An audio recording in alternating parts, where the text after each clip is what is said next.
আপোনালোক সকলোকে স্বাগতম জনাই এতিয়া এটা মিনি ব্লগ আগবঢ়ালোঁ। যিহেতু আজি দিয়া নাই ভিডিঅ', মনটো ভাল নালাগে আপোনালোকৰ মাজলৈ এটা ভিডিঅ' যদি মই আগবঢ়াব নোৱাৰোঁ। আজি যিহেতু দেওবাৰ আৰু মই যে ঢেঁকী আনিছিলোঁ, খুবলি আনিছিলোঁ ঠেলাত, সকলোৱে দেখিছিলে মই ভিডিঅ' বনাই দিছিলোঁ যোৱাকালি। আৰু যে মই সেয়া কৰিলোঁ, মোৰ বহুত ভাল কাম এটা হ'ল। আজি চাওকচোন, মানুহজন যে দেওবাৰ ঘৰত আছে, মোক কোৱা নাই, ৰাতিপুৱা শুই উঠিয়েই বাহনিলৈ গৈছে, নিজে ভলুকা বাঁহ কাটি আনি ঢেঁকীটো পাতিবলৈ লৈছে। কাৰণ ভিডিঅ'টো নিজেওতো চাই মই দিয়া ভিডিঅ'সমূহ, গতিকে কামৰ জেগাতে চালে নিশ্চয়, চাই পেলাই এইখিনি কাম কৰিলে। তাৰপিছত এইটো খুবলিটো এনেকৈ পুতে চাওকচোন।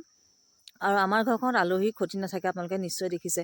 ঘপককৈ এখেতৰ কোম্পানীৰ মানুহ আহিলে, মালিক এজন ঘপককৈ গুচি আহিলে। এয়া কেক আনিলে চাওকচোন, বৰ ধুনীয়া। যিহেতু আহিলে ঘপককৈ কামতে লাগি আছিলে এখেত ব্যস্ত হৈ।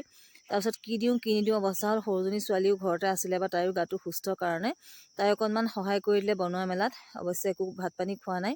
মই বেচন দিয়া পকৰি বনালোঁ, তাৰপিছতে লুচি বনালোঁ, তাই বনালে পোলাও আৰু পনীৰ দি এয়া বনালে, পনীৰ বনালে।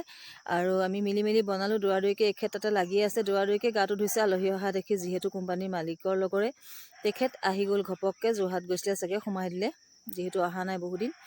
তাৰপাছতে সেইদৰে মোৰ ঢেঁকীটোৰ প্ৰায় কামখিনি হ'লগৈ। গতিকে মই এইটোৱে ভাবিছোঁ যে মই যদি সেইখিনি কাম কৰি নিদিলোঁহেঁতেন, হয়তো ইমানখিনি নহ'লেহেঁতেন।